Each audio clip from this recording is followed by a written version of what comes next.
안녕하세요. 저는 올해 70세가 된 할머니입니다. 이곳 사연을 듣는 연령층 중 어느 나이대 분들이 가장 많은지는 모르겠지만 나이를 떠나서 부모, 특히 자식을 가진 어머니들이 많을 거라고 생각합니다. 오늘 그런 분들께는 만약의 상황을 준비하는 또 도움이 되는 글이 되길 바라겠고요. 그런 일이 없을 거라고 확신하는 분들께는 자식 정말 바르게 잘 컸다고 자랑스러워 하시고 또 없는 자신감도 생기길 바라겠습니다. 제 사연은 자식과 관련된 이야기입니다. 부모가 4배 아파 낳은 자식에게 배신을 당하는 이야기죠. 그 천인공노할 사연 지금부터 시작해 보겠습니다. 나중에 돌아보니 제 인생이 참 불쌍하다는 걸 알았지만 그러기 전까지는 제 인생이 어떤지 알지도 못했어요. 현실을 사는데 급급했거든요. 저는 남편을 잃은 과부였습니다. 그것도 늦은 나이에 결혼해 아이도 늦게 가지게 된 애딸린 과부였죠. 나이 30이 넘어 남편과 결혼했던 저는 행복하게 살 거라고 생각한 순간 남편을 사고로 잃었어요. 아들이 세상에 태어나고 얼마 되지 않아서 말이죠. 그 원통함을 가장 잘 설명하는 말이 세상이 한순간에 무너진다는 말일 거예요. 정말 하늘이 무너져 눈앞이 깜깜했고 어딜 딛고 일어나야 할지도 모르는 기분이었습니다. 눈이 안 보이고 귀도 막히고 감각이란 감각은 죄다 멀어버린 것 같은 그때 아들의 울음소리에 겨우 정신을 차릴 수 있었어요. 또 아들의 울음소리가 그렇게도 구슬프게 들렸습니다. 그냥 우는 소리인데 아빠가 죽은 걸 알고 우는 소리처럼 들렸으니까요. 그 울음소리에 아들이 얼마나 불쌍하던지 저는 꼭 아들을 누구보다 잘 키우겠다고 다짐했습니다. 몸조리도 충분히 하지 않고 아들을 등에 업고 일을 시작했죠. 그때부터는 쭉 고생 시작이었어요. 그래도 힘들다는 생각은 조금도 하지 않았습니다. 오로지 아들을 위해서 아들만 생각하면서 일하니 부족한 걸 채워야 한다는 생각만 들지 힘들다는 생각은 들지 않았거든요. 그런데 그렇게 열심히 살아도 아들에게는 많은 걸 해주지 못한 엄마였어요. 돈을 벌면 아이에게 신경 써줄 시간이 줄었고 아이에게 신경을 쓰면 생활이 불편해졌습니다. 둘 중 하나는 선택하고 집중해야 했는데 결국은 돈이었죠. 물론 제가 열심히 돈을 벌어도 부족한 건 마찬가지였지만요. 그래도 아들은 제가 해준 것에 비해 너무 잘 자라줬습니다. 아들 민철이는 정말 착한 아이였어요. 품 안의 자식이 착한 건 당연하지만 아들은 성인이 되고서도 여전히 착했죠. 나이 30이 가까워지는데 제가 시킨 심부름을 귀찮은 내색 없이 뭐든 들어주는 아들이었고 제가 걱정된다고 하는 말에는 친구들 약속도 미루거나 취소할 만큼 제 말을 잘 따르는 아들이었습니다. 그런 아들이 고맙고 너무 대견스러웠지만 그래서 제가 더 조심하려고 했어요. 주변 사람들이 보기에는 엄마 치마 폭에 쌓인 아들처럼 보일까 봐서 말이죠. 솔직히 다른 사람들이 어떻게 보건 상관은 없었는데 아들 혼사길이 막힐까 걱정이 되었거든요. 모자란 게 많은 집안이다 보니 아들에게 흠집이 되는 건 만들고 싶지 않았습니다. 그래서 더 의식적으로 아들이 혼자 생각하고 판단하게 놔뒀던 것 같아요. 그러다 제가 그렇게로 바라던 아들의 여자친구가 생기게 됐죠. 여자친구에게 푹 빠져있는 모습을 보며 질투나 걱정보단 안심이 되었습니다. 부모님들은 다 아시잖아요. 부모는 자식이 결혼하고 자리 잡으면 그걸로 더 바라는 건 없다는 걸요. 저도 그랬어요. 취직도 했으니 이제 남은 건 결혼뿐이라고 생각했죠. 그런데 결혼까지 가길 바랬던 아들의 여자친구를 직접 본 순간 생각이 바뀌었습니다. 아들의 여자친구가 너무 마음에 안 들었거든요. 저나 아들의 여자친구나 서로를 볼 준비가 되지 않은 상태에서 우연히 마주치게 됐던 걸 감안하더라도 아들의 여자친구는 너무 별로였어요. 멀리서 본 행동과 태도 때문에 말이죠. 우리 때로 말하면 순 날라리 같았고 요즘 말로 말하면 자유분방한 모습이었습니다. 그런데 저와 마주치고는 그런 모습을 싹 지우고 조신하게 행동하는데 그 행동이 너무 오바스럽다고 할까요? 좀 모자란 게 나을 텐데 너무 과해서 이질감이 들더라고요. 어머님, 저 어머님을 뵙게 돼서 정말 좋아요. 한번 안아드려도 될까요? 네? 안아요? 아니에요. 내가 동네 나왔다가 나온 거라 씻지도 못하고. 어머머머. 괜찮아요. 사실 저 어머님 뵙게 되면 이렇게 꼭 안아드리고 싶었거든요. 민철 씨에게 어머님께서 얼마나 힘들게 사셨는지 들었어요. 어머님께서 고생하셨을 생각을 하니 얼마나 힘드셨을까 상상이 돼서. 그런 걸 좋아하는 어머니들도 있겠지만 저는 평생 감정을 억누르고 살아와서 그런지 그게 이해가 되지 않았습니다. 뭘 안다고 제가 반갑고 뭘 안다고 눈물이 나는지. 그리고 그것도 그런데 행동하는 게 딱 눈에 보이더라고요. 불려시가 하는 행동이라는 게. 그러다 보니 아들이 사귀던 여자친구와 결혼하길 바라다 헤어지길 바라는 걸로 제 바람이 바뀌었어요. 하지만 따로 행동하진 않았죠. 왜? 그 좋아하는 사이 말리면 더 불타기 마련이잖아요. 가만히 두면 알아서 헤어질 거라고 생각했고 사귄 기간이 얼마 되지 않았으니 뜨겁게 불탔다 확 사그라질 거라고 생각했습니다. 그런데 제 생각이 틀렸어요. 아들과 여자친구는 오랜 인연을 이어갔고 급기야 나중엔 결혼하겠다고 말했습니다. 그런 상황까지 오게 되니 이제 뜯어말릴 수도 없는 지경이었어요. 상황을 받아들이고 편견 없이 예비 며느리를 보려고 했죠. 그런데 마찬가지였습니다. 예비 며느리는 내실 있는 모습을 보여줘도 모자랄 판에 허영심만 가득한 모습을 보여줬어요. 어머님, 이거 잘 어울리실 것 같아서 제가 준비했어요. 자주 메고 다니세요. 아이고, 이건 명품백 같은데. 나 이런 거 들고 다닐 것도 없어. 그리고 내가 만나는 사람들도 이런 거 들고 다녀도 몰라보고. 그래도 어머님 나이에 명품백 하나 정도는 들고 다니셔야죠. 그리고 저랑 세트라서 저랑 어머님이랑 밖에 다니면 다들 부러워하며 쳐다볼 거예요. 제가 앞으로 이런 명품들 많이 사드릴 테니까 이런 선물에 익숙해지세요. 돈을 잘 벌면 사람 수준에 따라 명품도 부담이 되지 않겠다고 생각하겠는데 아들 월급이나 예비 며느리 월급이나 그런데 돈 쓸 여유가 없었거든요.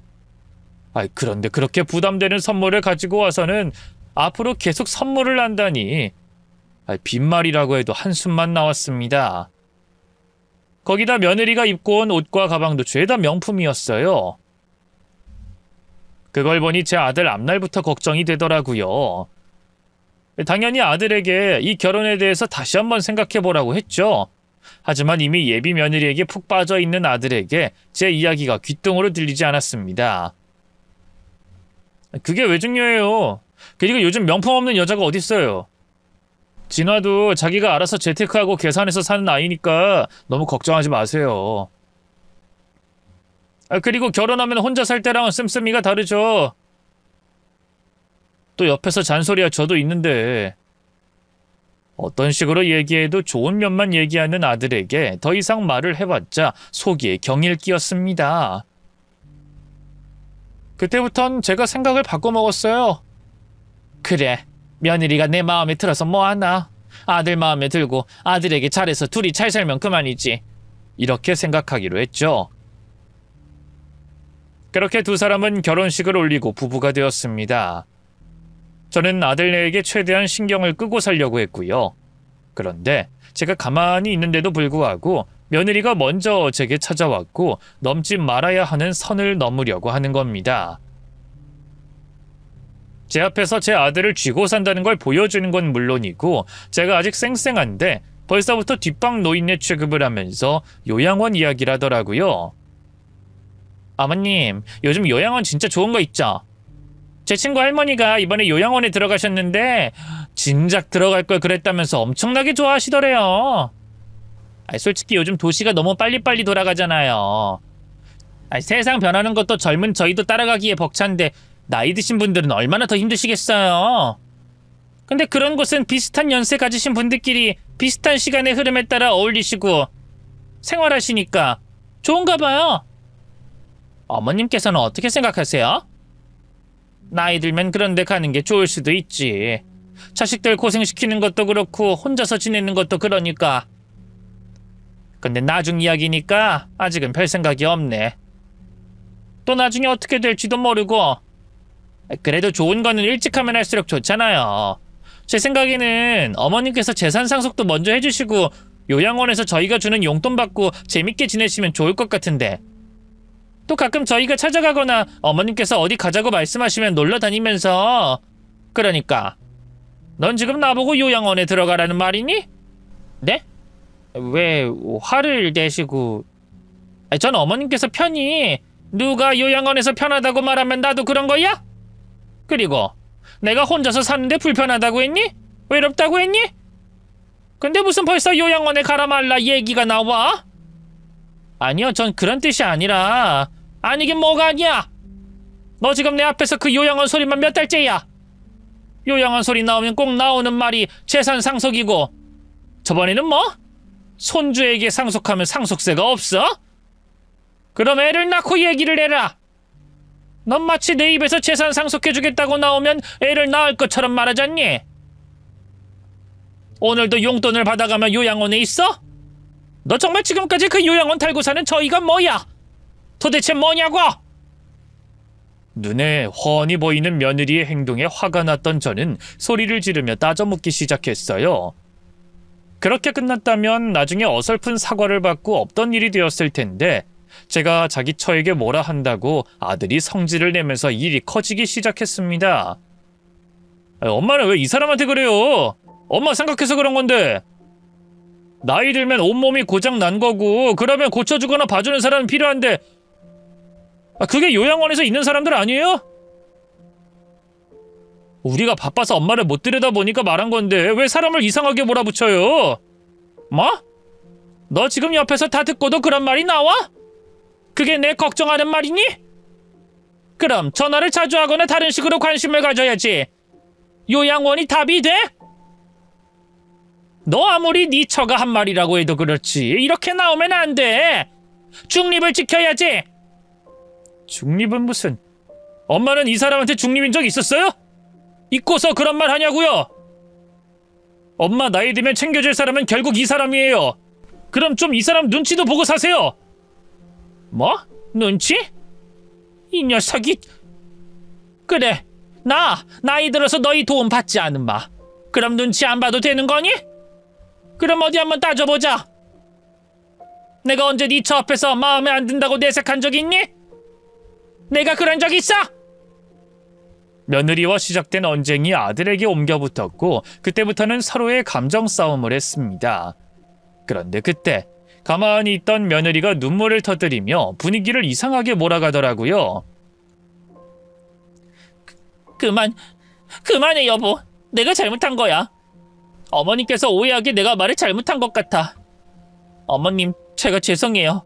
그런 뜻이 아니었어요. 저는 어머님께서 편하시라고. 너 그 눈물. 아우, 내가 어이가 없어서. 엄마, 우는 며느리한테 끝까지 이렇게 나오실 거예요? 진짜 엄마 너무하시네요. 어쩌면 사람이. 됐습니다.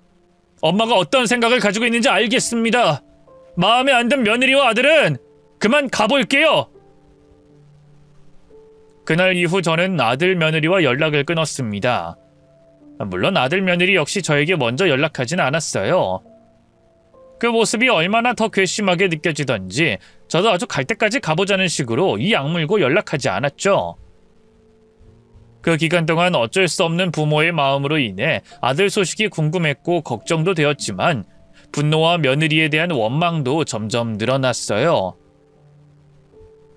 며느리를 처음 보고 쎄한 기분을 느꼈을 때 헤어지게 했어야 했다는 생각도 들었고, 연애는 몰라도 결혼만큼은 죽기 살기로 매달려서 못하게 말려야 했다는 생각도 들었죠. 그런데 그런 생각들 전부 그때 되어서 해봤자 아무런 소용이 없었습니다. 돌아갈 수 없는 저에 대한 원망만 늘어갈 뿐이었죠. 그런데 과거의 제 행동에 대한 후회와 아들 며느리에 대한 원망이 늘어가던 중 드디어 아들 며느리가 저희 집으로 찾아왔습니다.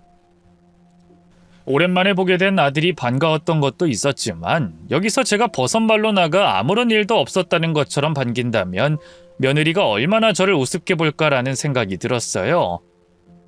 그래서 모진 소리와 함께 내쫓으려고 문을 열었는데 현관 앞에 아들과 며느리가 무릎을 꿇고 있는 겁니다. 그리고는 놀라고 있는 제게 죄송하다며 두 손 두 발을 싹싹 빌기 시작했어요. 어머님 정말 죄송해요. 그땐 저희가 정말 어떻게 된 것 같아요. 처음엔 어머님 생각해서 꺼낸 말이었는데 상황이 과열되다 보니 어머님 의견은 무시하고 저희 의견만 계속 주장했던 것 같아요. 사실 어머님께서 어떻게 생각하시는지 그게 가장 중요한 일이었는데 제가 너무 제 의견만 일방적으로 얘기하고 그리고 그날 이후 저희가 연락하지 않았던 건 저희가 어머님께 불만이 있어서 그런 건 아니에요. 그날 어머님께서 정말 많이 화가 나 보이셔서 금방 풀리지 않으실 거라고 생각했어요. 저희가 괜히 섣불리 찾아가면 어머님 심기만 더 불편하게 만드는 건 아닌지 불을 지피는 건 아닌지 걱정이 돼서 찾아오지도 연락을 하지도 못했던 거예요. 믿어주세요. 맞아요, 엄마. 저도 엄마가 그렇게까지 화난 모습은 처음이라 놀라기도 했고 언제쯤 연락해야 화가 풀리실지 몰라서 기다리고 있었던 거예요. 그리고 이 정도 지나면 화가 풀리시지 않으셨을까 싶어서 찾아온 거고요. 엄마, 그날은 제가 정말 죄송했어요. 그땐 엄마가 엄마를 생각하는 저희 마음을, 이 사람 마음을 몰라주신다고 생각해서 그게 화가 나서 격하게 반응했던 거예요. 혹여 이 사람 편을 들었다거나 엄마를 가볍게 보고 그랬던 건 아니에요. 물론 어떤 마음이라고 하든 엄마께 그렇게 하면 안 됐죠. 그건 정말 죄송해요. 지금도 그날 제가 보였던 행동에 대해서는 정말 반성 많이 하고 후회도 많이 하고 있어요. 다시는 그런 행동 엄마 앞에서 보이지 않겠다고 약속할게요. 정말 죄송해요. 엄마도 그날 너무 흥분했던 것 같다. 내가 어른이면 조금 더 차분하게 대화로 이끌었어야 했는데 너희가 이렇게 찾아와서 잘못했다고 하니 나도 그날 일에 대해서 잊도록 하마. 그리고 앞으로 이런 일 없도록 너희 의견 곡해하지 않고 듣기로 할게. 이제 오해는 다 풀었으니 그만 일어나자. 이렇게 왔는데 안에 들어가서 밥이든 차든 먹고 가고. 제가 입을 열기도 전에 속사포처럼 쏟아내는 두 아이의 말에 말문이 막혔어요. 몸을 달달달 떨면서 죄송하다고 말하는데 거기다 두고 제가 뭐라고 말할 수 있겠어요. 화는 아직 덜 풀렸지만 아직도 두 아이의 진심이 의심되고 괘씸했지만 사과를 받고 용서를 해줘야 했습니다. 아니, 그 말이 눈에 보이는 거짓이라고 해도 용서를 해야지 어쩌겠어요. 제가 어른이고 엄마고 부모인데. 그날의 일은 잊고 전처럼 지내려고 애들을 집 안으로 들였어요. 그리고 아무런 일도 없었다는 것처럼 커피를 마시며 대화를 나눴죠. 그러다 아들이 뜻밖의 제안을 해왔습니다. 저 엄마, 저희가 아무리 생각해도 저번 일이 너무 죄송해서요.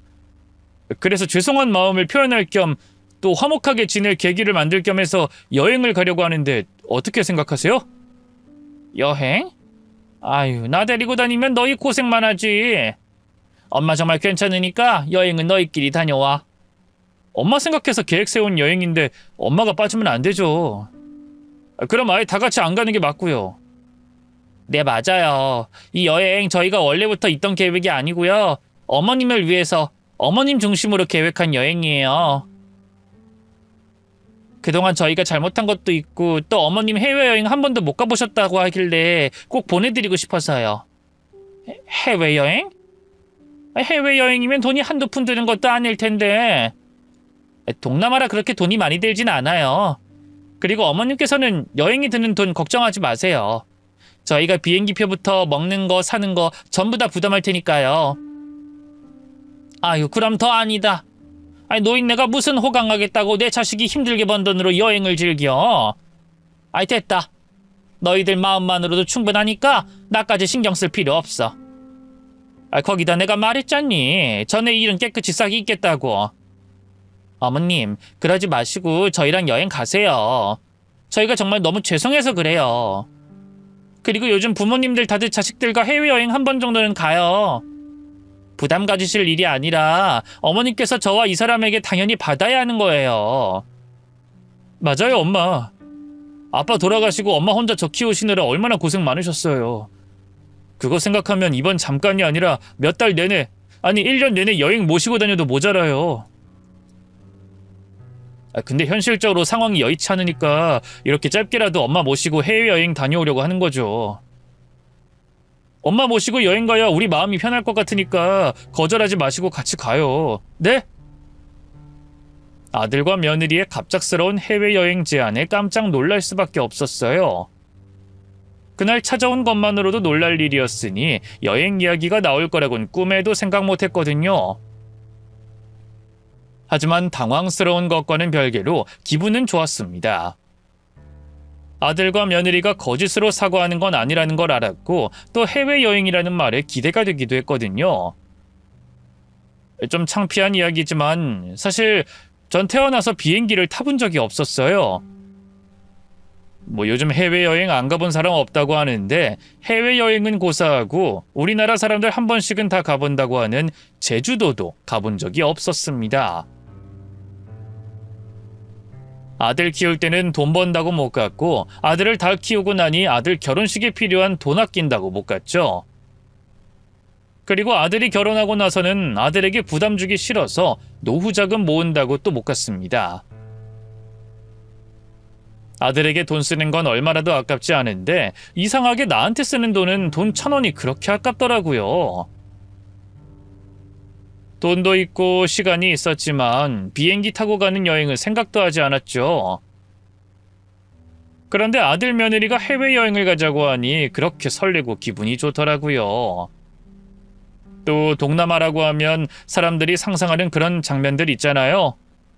반짝이고 푸른 바다, 아름다운 해변, 따뜻한 날씨 등등 그런 걸 생각하니 벌써부터 설레기 시작했죠. 하지만 아들 돈으로 간다고 하니까 또 생각이 바뀌더라고요. 여행 가는 돈이 얼만데 그걸 자식한테 부담하게 만드나 싶어서요. 그래서 안 가겠다고 했는데 아들과 며느리가 바짓가랑이 잡듯이 여행을 가자고 애원하는 겁니다.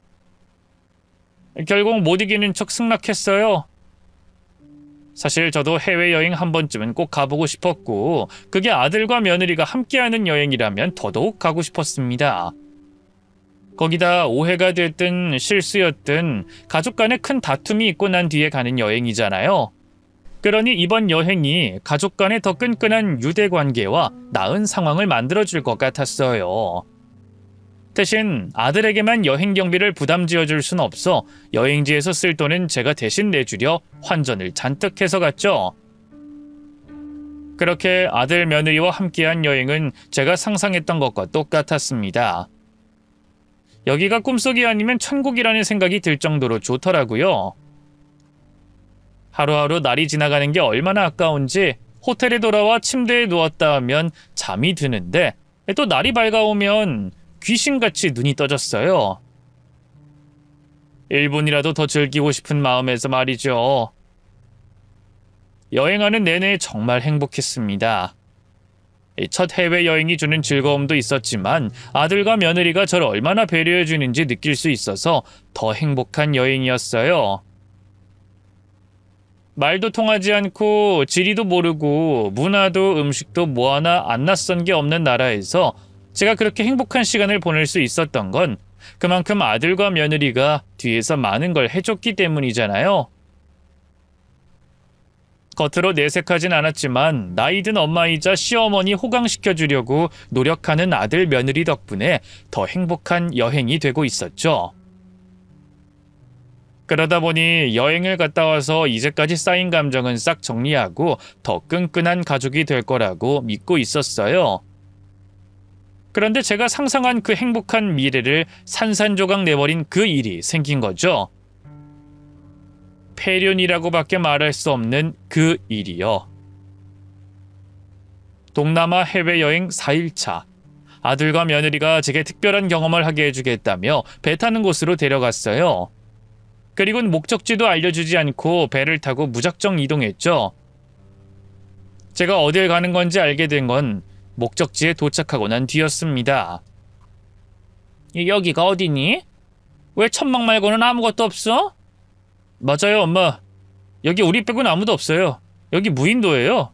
뭐? 무인도? 무인도를 왜 와? 아무도 없는데 뭐가 있다고? 그래서 온 거예요. 아무도 없는 무인도라서. 요즘 세상에 어딜 가도 사람 없는 곳이 없잖아요. 사람이 없더라도 어디서나 소음이 들리고 휴대폰으로 인터넷하고. 근데 여긴 사람도 없고 소음도 없고 휴대폰도 안 돼요.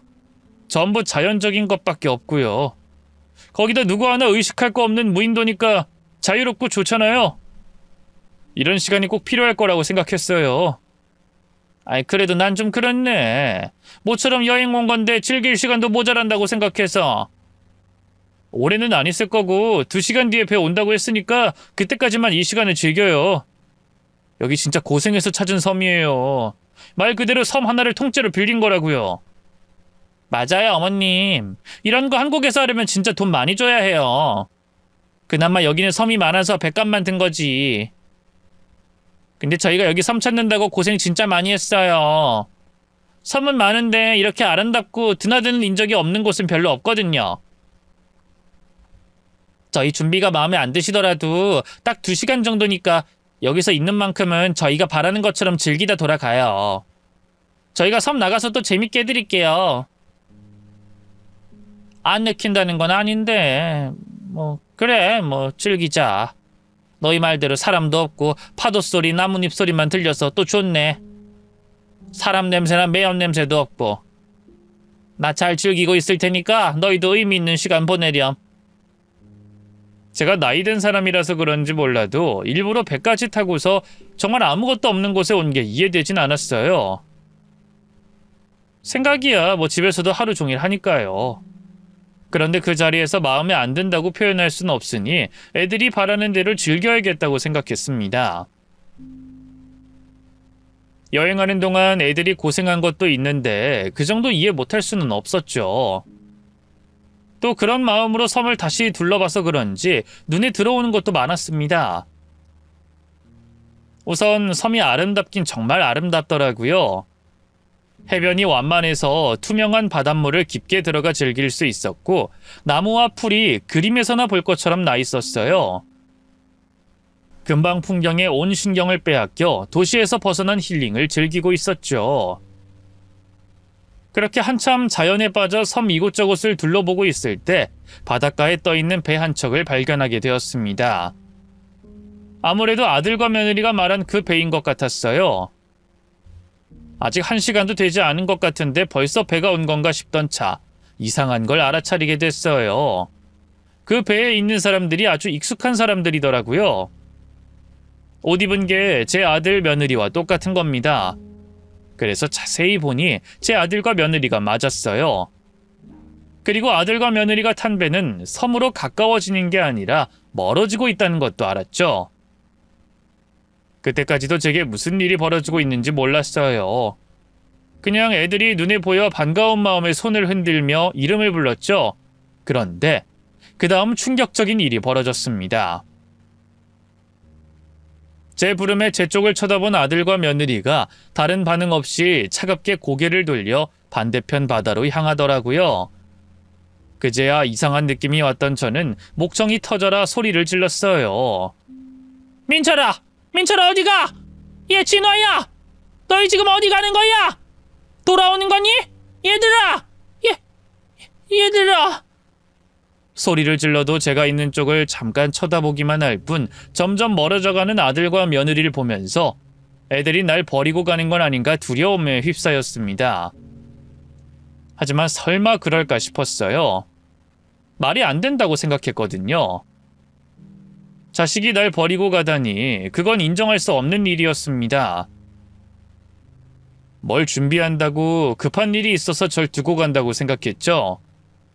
그래서 밀려오는 걱정과 두려움을 억지로 떨쳐내며 돌아올 아들과 며느리를 무인도에서 기다렸어요. 하지만 1시간이 지나도 2시간이 지나도 해가 뉘어 넘어가도 아들과 며느린 돌아오지 않았습니다. 정황상 절 버리고 간 게 확실해지고 있었지만 그때까지도 저는 아들을 의심하기 싫었어요. 혹시 아들이 돌아오는 길에 사고가 생겨 섬으로 오는 게 늦어지는 건 아닐까 싶었죠. 그 믿음을 무인도에서 이틀이 지나는 동안 가지고 있었어요. 그러다 3일째 되는 날 현실을 인정하게 되었죠. 제가 자식에게 버려졌다는 걸 말입니다. 그 믿기지 않는 현실을 인정하고 나서 사람이 미친다는 게 무슨 뜻인지 알게 됐어요. 1분마다 제 온몸을 두르고 있는 기분과 머릿속 생각이 바뀌기 시작했거든요. 아무도 없는 무인도에 갇혀있던 생각에 무섭다가도 자기를 낳은 엄마를 버리고 간 아들을 생각하면 피눈물이 흘렀습니다. 그러다 그 착하던 아들이 왜 이런 짓을 했을까? 왜 그렇게 변했을까 생각하면 며느리 때문이라는 생각이 나서 속이 터질 것 같이 화가 났어요. 그러다 내 꼴이 참 서글프고 가여워 슬펐고 궁상 떨고 있는 모습이 어이가 없어 웃었습니다. 다른 사람들이 보기에는 꼭 미친 사람처럼 보였을 거예요. 그런데 절 더 미치게 만들고 절망스럽게 만드는 건 제가 할 수 있는 게 아무것도 없다는 거였어요. 제가 있는 곳이 육지와 멀리 떨어진 무인도였잖아요.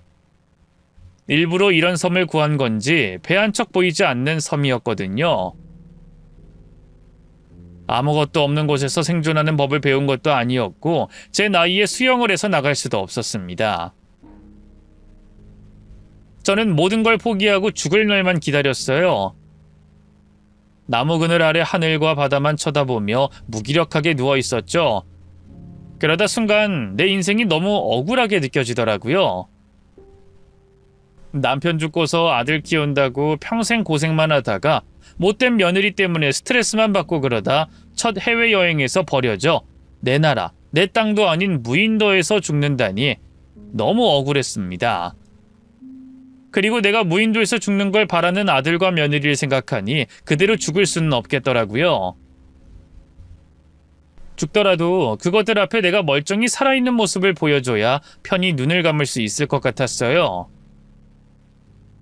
그래서 그때부터 마음을 고쳐먹고 어떻게든 살아남기로 했습니다. 풀을 뜯어먹고 과일을 찾아다니며 구조가 될 때까지 살아남기로 했죠. 정말 그때 고생한 이야기라면 책 한 권은 나올 거예요. 비와 바람 피한다고 어설픈 움막을 만들고 불을 피워보려고 갖은 수를 탔었죠. 큰 돌을 밀고 끌고 당겨 해변가에 SOS 표시도 하고 뭘 잘못 먹었는지 배탈과 열이나 죽을 뻔한 고비도 넘겼습니다. 그 고생할 때마다 아들과 며느리 얼굴을 떠올리며 이 악물고 버텼어요. 그리고 제 이 악문 노력에 하늘도 감동했는지 기적과도 같은 구조를 받을 수 있었죠. 다른 섬에 관광객을 옮겨다 주고 가던 배 주인이 저를 발견했던 겁니다. 그분의 구조와 도움으로 섬에서 나와 음식 다는 음식과 잠자리를 제공받을 수 있었던 저는 기운을 차리자마자 제 언니에게 전화를 걸었습니다. 제 전화를 받은 언니는 죽은 사람과 통화하는 것처럼 놀랐고요. 언니는 제가 정말 죽은 줄로 알고 있었거든요. 정말 은옥이니? 이거 보이스피싱 뭐 그런 거 아니야? 너 정말 은옥이야? 언니 나야 나. 동생 목소리도 못 알아봐? 아니 목소린 맞는데 민철이랑 네 며느리가 은옥이 너 죽었다고 했는데 바다에 빠져 죽었다고 시신도 못 찾았다고 했어. 그래서 곧 네 장례식도 치를 예정인데 어떻게 이런 일이? 그러면 너 살아있었던 거야? 누가 구해준 거니? 뭐? 내 장례식을 치러? 이것들이 정말 작정하고서 날 죽이려고 했네. 이것들이... 은옥아, 너 지금 무슨 말하는 거야? 언니, 지금 옆에 누구 있어? 누구 있으면 안 되니까 사람 없는 데서 통화해. 그리고 절대 나 살아있다는 거 알려서는 안 돼. 내가 살아있고 언니한테 전화한 거 언니만 알고 있어야 한다고. 알겠지? 너 지금 무슨 말하는 거야? 너 은옥이 정말 맞아? 언니, 내가 이제부터 하는 말 놀라지 말고 들어야 해. 알겠지? 언니와 통화하며 듣게 된 말에 아들과 며느리 이것들이 왜 이런 짓을 했는지 알겠더라고요. 처음엔 좀 헷갈렸거든요. 나와 싸운 일이 아직 앙금이 안 풀려서 이런 폐륜을 저지르는지 또는 많진 않지만 내 돈을 노리고 이런 짓을 하는지 헷갈렸죠. 그런데 제가 미워서 이런 짓을 했다면 굳이 장례를 급하게 하겠어요? 자기들 의심을 덜 받기 위해서라도 저 찾는 척을 더 할 텐데 제 장례를 급하게 치르는 걸 보면 제가 죽어야 자기들에게 돌아오는 이익이 있다는 말이었고 그런 거라면 유산 상속밖에 없었어요. 거기다 최근 아들 며느리와 다퉜던 이유 중 하나도 저를 뒷방노인에 취급하며 자신들 보호 아래 있으라고 한 문제였기 때문에 충분히 합당한 결론 같았습니다. 아니, 그것밖에 없었어요. 아들 며느리의 목적을 알게 되니 화가 머리끝까지 나더라고요. 자기를 낳아준 엄마를 해외여행 보내주겠다고 속이곤 무인도에 버려놓고 죽게 만들려고 한 이유가 겨우 돈이었다니. 이게 인간이 할 짓인가 싶었습니다. 도저히 제 아들이 한 짓이라곤 믿어지지 않더라고요. 제 말을 곧이곧대로 듣던 착한 아들은 어디로 간 건지 며느리 그년 때문에 아들이 변한 걸 알았기에 시간을 돌릴 수만 있다면 돌리고 싶은 심정이었습니다. 하지만 이제 와서 시간을 돌릴 수 있는 것도 아니고 며느리 꼬임에 넘어가든 속았든 뭐든 간에 아들이 절 버리고 간 것도 사실이고 현실이었어요. 아들도 며느리도 용서할 수 없었죠. 저는 언니에게 모든 사실을 털어놓고 입단속을 시킨 다음 한국으로 돌아갈 여행 경비를 빌렸습니다. 돈을 빌린 뒤에는 대사관으로 찾아가 임시 여권을 만들고 한국으로 돌아갔죠. 그때까지도 언니를 제외하면 제가 살아있다는 걸 알리지 않았어요. 아들과 며느리에게도 말이죠. 저는 두 사람에게 할 복수를 계획하고 있었거든요. 제가 두 사람에게 복수할 장소는 다름 아닌 제 장례식이었고요. 그렇게 한국으로 돌아온 저는 곧장 제 장례식을 치르고 있는 병원으로 향했습니다. 그리고 그 근처 주변에서 맴돌다 장례식장 조문객이 가장 많은 저녁 시간에 들어갔죠. 무인도에서 살아 돌아온 모습 그대로 엉망인 그 모습 그대로 말입니다. 제가 제 장례식에서 나타나자 안에 있던 조문객들 사이에서 난리가 났어요. 그 소란에 빈소 안에 있던 아들도 나왔고요. 아들은 마치 귀신이라도 본 것처럼 눈이 이만큼 커져서는 그 자리에 얼어붙은 채로 있었어요. 비명조차 지르지 못한 상태로 말이죠. 저는 장례식장 안에 있던 다른 조문객들은 신경도 쓰지 않고 얼어붙어 있는 제 아들에게만 말했습니다. 왜? 죽은 줄로만 알았던 엄마가 살아 돌아와서 놀랬니? 아니지. 죽어야만 하는 엄마가 살아 돌아와서 놀랐어? 이러면 안 되는데. 이러면 돈 쓰고 시간 쓰고 노력한 것들 모두 물거품이 돼서 안 되는데. 내가 돌아와서 놀랐어? 엄마 무슨 소리 하는 거예요? 저 엄마가 돌아가신 줄 알고 얼마나 놀랐다고요. 엄마 정말 무사한 거 맞죠? 괜찮은 거죠? 엄마, 저 엄마가 잘못된 줄 알고 정말 하늘이 무너지는 것 같았어요. 엄마! 이게 어디서 거짓말이래? 너 내가 모르는 것 같아? 너 그날부로 며칠이나 됐다고 기억이 없어? 내가 외치는 소리에 쳐다보고 외면한 사람이 누군데? 그날 나를 무인도로 데려가고 날 안심시킨 뒤 버리고 간 게 누군데? 이 몹쓸 놈의 자식. 내가 널 어떻게 키웠는데? 내가 너 키운다고 내 청춘을 다 바쳤는데 감히 널 낳아준 엄마를 죽이려고 해? 그것도 돈 때문에? 엄마 지금 무슨 소리 하시는 거예요? 엄마 혹시 바다에 떨어졌을 때 머리를 다치셨어요? 아니면 그때 받은 충격 때문에 기억을 못 하시는 거예요? 그날 사고가 있었잖아요. 그래서 엄마가 바다에 빠진 거잖아요. 그럼 엄마 바다에 빠지고 무인도에서 깨어나신 거예요? 그런 줄도 모르고 저랑 진아는 계속해서 바다를 찾아다녔는데 저희가 아무리 놀랐다고 해도 좀 더 생각했으면 엄마를 금방 찾고 그러면 엄마가 고생하시지 않으셨을 텐데. 죄송해요, 엄마. 정말 죄송해요. 우선 우리 병원으로 가요. 아니, 집에 가요. 가서 좀 쉬고 진정되면 그때 병원 가서 검사해요. 너 정말 내가 알던 내 아들이 아니구나. 너 정말 이제 내 아들 아니야. 그래, 네가 거짓말하면서 발뺌한다는 거지? 그럼 나도 다 방법이 있다. 내가 여기 온 것도 이 사람들 앞에서 네가 날 버린 걸 확인시켜주려고 온 거고. 내가 놀란 척하지 않았지만 그때 정말 많이 놀랐어요. 사실 며느리는 제게 충분히 그럴 수도 있는 애라고 생각했는데 아들은 그럴 줄 몰랐습니다. 돈에 눈이 멀어 불효 같은 자기 처에게 정신을 빼앗겨 그때는 잠시 그럴 수 있었다고 해도 자기 손으로 제게 그런 짓을 했다는 죄책감에 힘들어할 줄은 알았고 제가 살아 돌아와서 조금은 기뻐할 줄 알았거든요. 그런데 거짓말을 늘어놓더라고요. 그 눈빛이 얼마나 놀랍고 무섭게 보이던지 이제 제게는 아들이 없다는 걸, 착하던 제 아들이 이제 사라졌다는 걸 확인하는 계기가 됐어요. 그래서 다른 사람들에게도 제 아들이 한 짓에 대해 알리려고 한 순간 밖에 나갔던 며느리가 와서는 다른 식으로 절 매도하기 시작했습니다. 어머님? 어머님, 어떻게 여기까지 오신 거예요? 몸은 다친 곳 없으세요? 저희 알아보시겠어요? 나 이년아! 언제부터 네가 내 걱정을 했다고. 내가 널 처음 봤을 때 민철이 곁에서 떼어놔야 했어. 네가 꼬리 10개 달린 불려시라는 걸 알았을 땐 이미 이런 일이 생길 거라는 걸 예상해야 했다고. 사람을 죽이려고 해놓고는 뭐?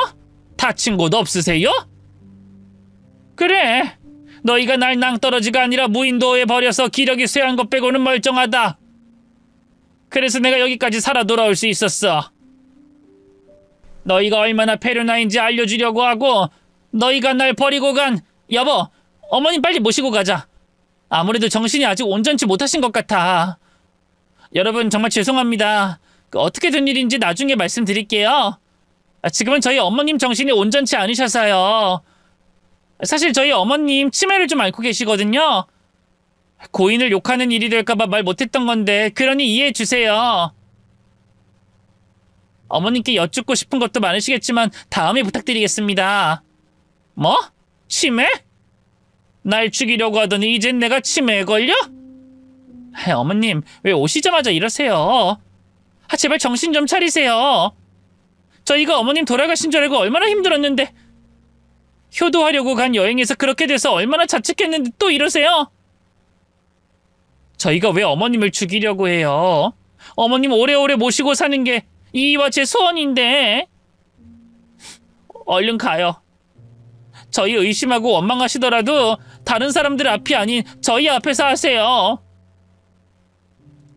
늙은 엄마, 시어머니가 너네 손바닥 아래 있는 것 같지? 내가 머리도 산발에 꼴도 엉망인데 내 장례식에 찾아와 너희가 날 죽이려고 했다는 소리라니까 치매라고 몰아세우면 지금 이 위기를 넘길 수 있을 것 같지? 근데 이거 어쩌냐? 내가 보기엔 너희 파락하는 것밖에 안 보이고 어떻게 하든 이 위기 못 넘길 것 같은데. 너희 나한테 너희가 한 짓에 대한 증거가 없다고 생각할 것 같은데 아니, 나 있다. 있어서 내가 이렇게 한국으로 돌아오자마자 찾아온 거야. 자, 그 증거 사람들 앞에서 다 같이 보자. 저는 조금 전부터 제 장례식장에 찾아온 사람들에게 보여주려고 했던 그 증거를 꺼내들었어요. 제 휴대폰이었죠. 그 휴대폰 안에는 동영상이 여러 개 있었는데 그 동영상 중 하나는 아들과 며느리가 제 간절한 외침에도 불구하고 섬에서 멀어지는, 절 버리고 가는 영상이 담겨져 있었습니다. 그리고 섬에 있는 틈틈이 제 유언이 될지도 모르는 말을 남긴 동영상도 찍혀 있었죠. 그 영상이 나오자 제 장례식장에 있던 사람들 모두 입을 떡하니 벌리고 놀랐어요. 그럴 수밖에 없는 게 요즘 세상에 고려장이나 다름없는 짓을 하는 자식이 어디 있겠습니까? 있더라도 그런 일은 바로 눈앞에서 보는 일이 얼마나 있겠어요? 그러다 보니 다들 아들 며느리가 제게 한 짓에 기겁하고 있었고 놀란 만큼 아들과 며느리에게 경멸의 눈빛을 쏘기 시작했죠. 아들과 며느리도 제게 그런 증거가 있을 줄 몰랐는지 조금 전 절 치매로 몰아세우던 모습은 사라진 채 바닥만 쳐다보고 있었습니다. 그런 아들과 며느리에게 앞으로 제가 어떻게 할 것인지 제대로 들려줬죠. 왜? 여기 사람들이 전부 너희 쳐다보고 있으니 두렵니? 부끄러워? 겨우 그 정도 정신을 가지고 날 무인도에 버린 거야? 일이 잘못되면 폐륜하라고 손가락질 받을 각오도 안 하고? 아무래도 너희 바로 앞도 못 내다보는 멍청한 놈들 같아서 내가 한마디 해주마. 이제부터 이런 경멸 어린 눈빛과 손가락질에 익숙해져야 할 거다. 앞으로 법원에 가서 재판받고 나와서 처벌받고 나와서 계속해서 사람들이 너희에게 이런 눈빛을 보일 거거든. 너희 설마 이런 짓까지 했는데 내가 용서할 거라고 생각하지 않았지? 아무리 내가 자식밖에 모르는 바보라고 해도 나 죽이려고 하는 자식에게 손 내밀 정도로 바보는 아니다. 거기다 그 자식놈이 꼬리 10개 달린 불려우에게 넘어간 놈이라면 더더욱 용서할 생각 없어. 조금 전 옛날에 내 자식은 온데간데 없이 사라진 널 보니 그 생각은 더욱더 확실해졌고 대충 찾아봐서 얼마나 처벌받는지 더 알아봐야 하겠지만 너희 감짓은 존속 유기죄가 된다고 하더구나. 거기다 생명의 위협을 받으면 벌금 따위로 안 끝난다고 하니 너희가 지은 죄 톡톡히 치를 거다. 그 죄 법원과 교도소에서가 끝이라고 생각하지 마. 내가 말한 죄를 톡톡히 치른다는 건 사회에 나와서도 이어질 거니까. 제가 고소 고발할 거라고 하자 바닥만 응시하던 아들과 며느리는 눈이 번쩍하며 곧장 제 발 아래로 달려왔어요. 그리고는 무릎을 꿇고 잘못했다, 살려달라 빌기 시작했습니다. 엄마, 내가 잘못했어. 내가 돈 욕심이 나서 엄마한테 몹쓸 짓을 했어. 내가 이렇게 빌게. 내가 앞으로 엄마한테 진짜 효도하면서 살게. 제발 고소하지 마. 나잖아. 엄마에게 하나밖에 없는 자식 민철이잖아. 어머님, 저도요. 저도 이제부터 진짜 어머님께 잘할게요. 죽으라 하시면 죽고 살라고 하시면 살 테니까 제발 용서해 주세요. 이번 일 진짜 잘못했어요. 저희도 후회 많이 했어요. 너희 거짓말에 언제까지 속아 넘어갈 거라고 생각하니? 민철이, 너 이제 내 아들 아니야. 내 아들 착한 민철인 제 만남에서 죽은 것 같다. 그러니 네가 내 하나밖에 없는 아들이니 뭐니 해도 나한테 하나도 안 얻어. 네가 내게 비는 모습 아주 가증스러워서 지금 당장 경찰서 찾아가고 싶은 마음이라고. 그리고 너 불려씨, 넌 네가 똑똑하다고 생각하지? 저 멍청한 놈 구워 삶아 보니까 나도 다른 사람도 머리 위에 있을 수 있을 것 같고. 그렇게 생각한다면 너 착각하는 거다. 네 수 너무 잘 보여. 너무 잘 보여서 그대로 속아주기 민망할 정도인데 그동안 내 아들 때문에 속아 넘어간 것뿐이야. 지금도 봐. 마음에도 없는 거짓말하고 있잖니. 어머님, 아니에요. 저 정말 진심이에요. 믿어주세요. 그래? 그럼 죽어봐. 아까 그랬잖아. 내가 죽으라 하면 죽겠다고. 네? 그건 정말 죽겠다는 게 아니라 죽는 척이라도. 니녀는 겨우 그 정도야. 다른 사람도 다 느낄 수 있는 그 정도 얄팍한 년일 뿐이라고. 네가 지금까지 네가 원하는 대로 계획한 대로 살아온 건 그런 너 상대하기 피곤하다고 싫다고 생각하는 사람들이 대충 받아줘서 90%, 저놈처럼 멍청한 놈 10%라 살아온 거라고. 어디 그렇게 살아온 대가 이번엔 제대로 받아봐라. 이 몹쓸 것들. 내가 너희 처벌받고 난 뒤에도 가만두지 않을 거야.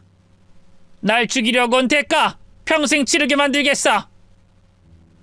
저는 두 사람이 제게 기대했을 모습의 반대 모습을 보여주고 저희 언니와 함께 제 장례식장을 떠났습니다. 그리고 3주 만에 돌아온 집에서 겨우 마음을 놓고 휴식을 취할 수 있었어요. 물론 휴식을 취하는 동안 아들과 며느리에게서 휴대폰 배터리가 꺼질 정도로 전화와 문자가 왔죠. 하지만 일절 연락받지 않고 무시로 일관했습니다. 장례식장 이후 아들과 며느리를 만나게 된 건 법원이었고요. 제가 말한 것처럼 저는 제 아들과 며느리를 존속 유기죄로 신고했거든요. 두 사람이 법원의 처벌을 받는 건 어렵지 않았어요. 정황만 보더라도 너무 확실한데 저에게 결정적인 동영상 증거까지 있었으니까요.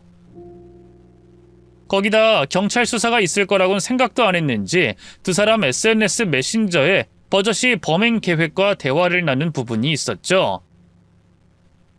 두 사람은 제 생명을 위협한 존속 유기죄로 인해 각각 징역을 살게 되었습니다. 제가 상상한 것보다는 징역이 길지 않았지만 처벌받게 했다는데 만족해요. 그리고 제가 아까도 말했듯이 두 사람의 처벌은 징역만으로 끝나지 않을 겁니다. 지금 제가 이렇게 나와 제가 겪은 파렴치한 폐륜에 대해서 얘기하는 것도 그 처벌에 대한 연장선이기도 하고요. 나중에 두 사람이 징역을 마치고 나왔을 때 제가 어떤 처벌을 더 주게 될지 그때 돼서 여러분께 말씀드리도록 할게요. 그리고 혹시 제 근황에 대해서 궁금해하시거나 걱정하실 분들이 있을 것 같아 잠시 말씀드리면 더 이상 자식이 아닌 저를 위한 삶을 살고 있다고 말할 수 있을 것 같습니다. 이제 돈 아끼다 물려줄 자식도 없으니 제 재산 펑펑 쓰고 있어요. 고급 실버타운에 큰 보증금을 주고 들어갔고요. 매달 생활비와 공과금으로 큰 액수를 쓰고 있습니다. 그러다 돈 떨어지면 어쩌려고 그러나 하실 텐데요. 그런 거 다 계산해서 들어왔고 또 나름의 준비도 해놓은 상태이니 걱정하실 필요 없으실 거예요. 또 제가 만약에 갑작스럽게 무슨 일을 당하더라도 제 재산은 제 아들에게 가지 않을 거고요. 이제 저에게 남은 생, 제 형제들과 친구들과 또 새롭게 만난 이웃들과 함께하며 행복하게 살려고 합니다. 꼭 행복하게 살겠습니다. 나이든 노인, 자식 없는 노인도 충분히 행복하게 살 수 있다는 걸 보여드리려고 말이죠. 그럼 저는 제 이야기를 다 적었으니 글을 마치도록 할게요. 다들 힘내시고요. 우리 모두 행복해지기로 합시다. 그럼 안녕히 계세요.